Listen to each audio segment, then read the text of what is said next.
Bonjour, bienvenue sur ma chaîne YouTube. Décoration inspirante chez Clos et chez vous. J'ai une foule d'idées décoration à partager. J'ai bien hâte. À la prochaine! Vous êtes devant chez moi et dès lors, je veux vous donner une idée de ce qui m'habite en mode décoration qui est un peu hors de l'ordinaire. Je suis présentement au cœur de mon mandala. Je l'ai fait sur une période d'à peu près 7 à 8 ans. D'abord un tout petit cercle qui s'est agrandi avec les années. Et pour moi, le mandala a une signification bouddhiste. C'est le cercle et je l'ai agrandi avec plaisir au cours des ans. Quand j'ai été limitée par l'entrée de mon garage, tout simplement, j'ai dû revenir vers l'intérieur. J'ai ajouté des obélisques, des chaînes, et pour moi, c'est plus qu'une structure. Je vous mets la pause pour que vous deviniez. C'est aussi un lieu rituel. Et c'est vraiment un lieu rituel pour moi. Je vous explique. À chaque fois que j'enlève une mauvaise herbe, j'ai l'impression que je suis en mode méditation. On se faufile. Alors, c'est avec grand plaisir que je vous présente mon petit-fils. Alors, nous sommes au milieu de quoi actuellement? Mandala. C'est un mandala. Et au milieu du mandala, qu'est-ce qui est installé? Un Inukshuk. Est-ce qu'il y a un nom? Je l'ai appelé Inukshuk. Et j'aimerais que tu me dises, qu'est-ce que tu connais de l'Inukshuk? Généralement, l'Inukshuk est fait de roches. Et à base, c'est un outil pour que les Inuits se rappellent où est le nord et où est le sud. Et il indique aussi les directions. Wow. Alors, je trouve que mon petit-fils adoré, c'est exactement la définition d'un Inukshuk. Et moi, j'avais décidé de le mettre au milieu du mandala. Alors maintenant, je vais te montrer l'évolution de mon Inukshuk. Comment je l'ai garni d'un beau mandala autour. Alors, vois-tu, ici, quand j'ai commencé mon mandala, j'ai mis des pierres grises. Et comme je trouvais que ça faisait trop petit, est-ce que c'est une bonne idée d'agrandir, selon toi? Oui, surtout que le premier cœur du mandala, on dirait un tas de fleurs roses et blancs. C'est exactement ça. Et ensuite, est-ce que c'est une bonne idée de faire tout le tour avec des petites roches comme ça? Est-ce que tu trouves qu'il a l'air plus grand entre les deux photos? Car il est plus grand et la terre qui l'entoure pouvait servir à mettre des plantes, du paillis et des roches, comme plus tard ça va devenir. C'est exactement ça. Tu as très bien saisi quelle était la façon de procéder. Alors, c'est une réussite selon toi? Oui, une très belle réussite. Penses-tu qu'un jour tu vas en faire un chez toi? Je ne sais pas trop. Alors, ça dépend. Ça dépend. Alors, si jamais tu as le goût d'en faire un, j'aimerais en faire un. Oh, c'est extraordinaire. Merci beaucoup, mon grand. Alors, c'était l'histoire de mon mandala avec mon petit-fils et comment on a procédé et pour quelle signification on l'a fait. Merci. Au revoir. Bye. Bye. Alors, on vient de voir à l'avant de ma maison un mandala que j'appellerais spirituel. Maintenant, j'aimerais vous ajouter un petit peu de ce que j'ai lu concernant les mandalas. Et ce qui m'a le plus impressionné, c'est la vision de Carl Jung. Alors, je vous la lis parce que c'est tellement épatant. Alors, Carl Gustav Jung va dire du mandala, écoutez bien, le mandala permet et exprime le mouvement de la descente de la psyché vers le noyau spirituel de l'être. Écoutez, c'est le message que je projette. Alors, le mandala est, je pourrais dire, peut-être à la mode, parce qu'on écrit des livres sur les mandalas, il y a des livres à colorier sur les mandalas, et moi, j'ai décidé d'en faire un végétal.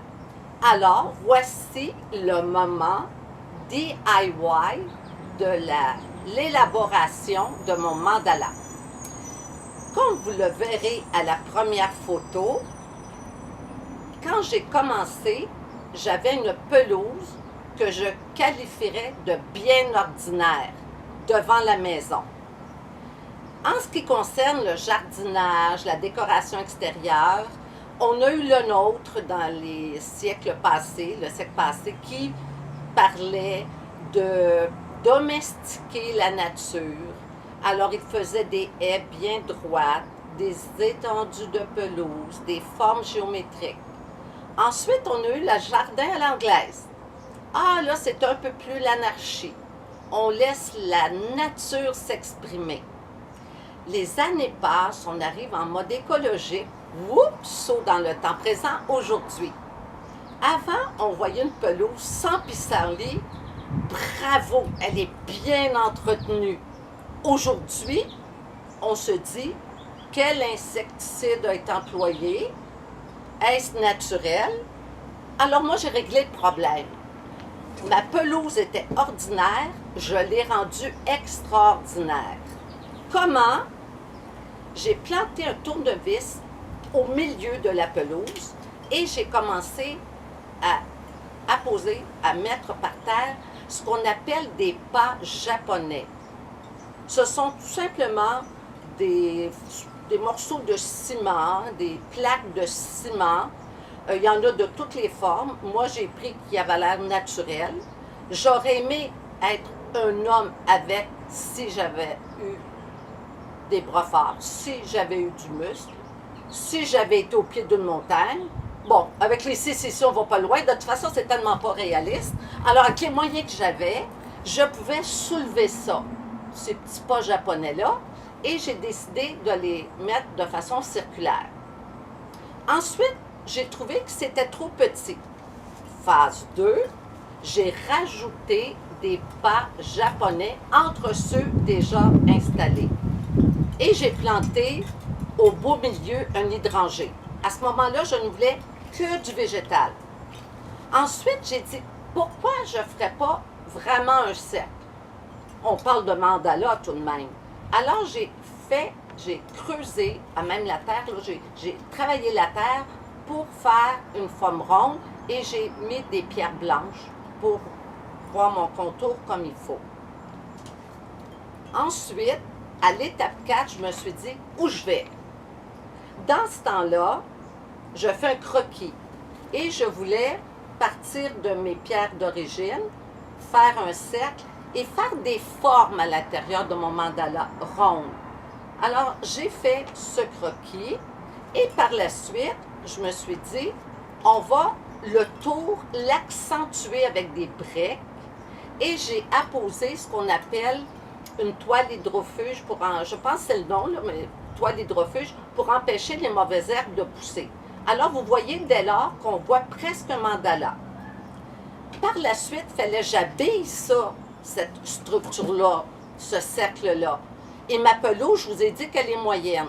Et l'entretenir, j'aime pas les insecticides. Je suis vraiment à la mode écologique, vous savez. Alors, j'ai de la petite pierre qu'on appelle les petites galets de rivière. Je l'ai mis à l'intérieur de ma structure. Par la suite, seulement pour l'enjoliver, que pour le plaisir, j'ai ajouté des petits cercles de caoutchouc. Et c'est du caoutchouc de pneus recyclé. Et vous voyez dès lors se présenter ma structure. La prochaine photo que vous allez voir, c'est mon mandala en pleine floraison. Vous allez voir différentes sortes de plantes. Moi, j'ai choisi de mettre des plantes vivaces parce que j'aime le principe de la renaissance. À l'automne, les plants perdent leurs feuilles, je les taille je m'en occupe.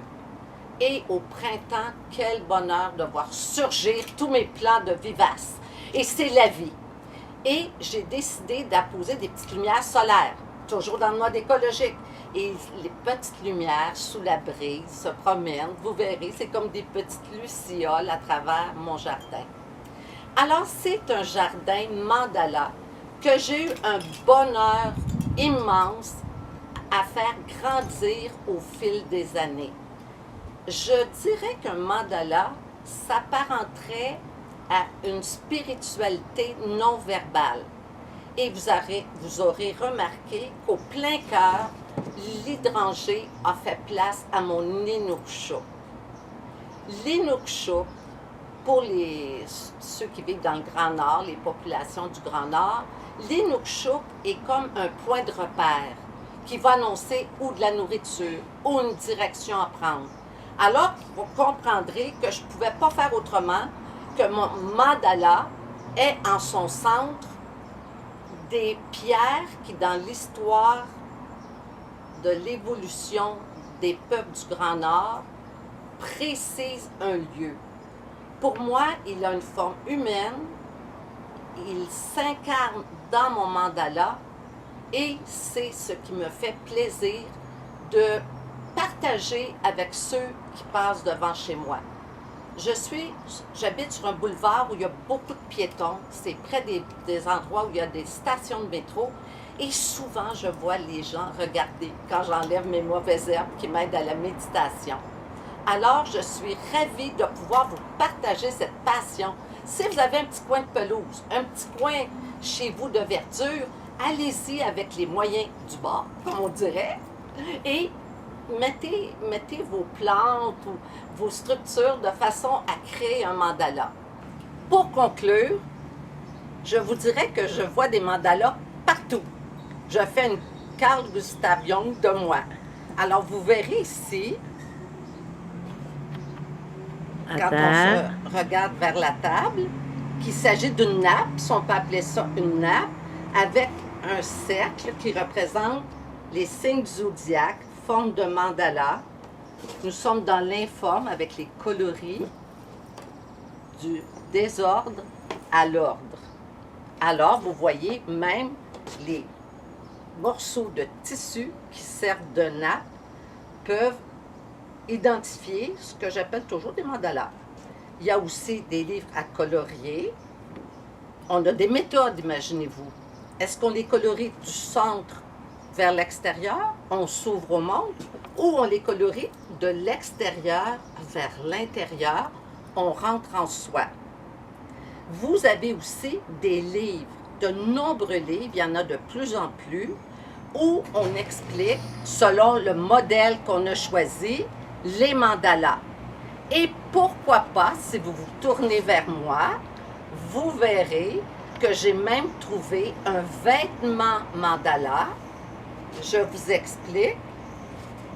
Dans le bas de la robe, nous avons le non-existant, le chaos, et quand on monte en vrai, ou en spiritualité, ou en éveil, nous avons, je remonte un peu, le mandala. Alors, quand je vous dis que je le vois partout, j'en vois que vous commencez à faire sur vos bouts de gazon. Hey, vous magasinez des vêtements mandala.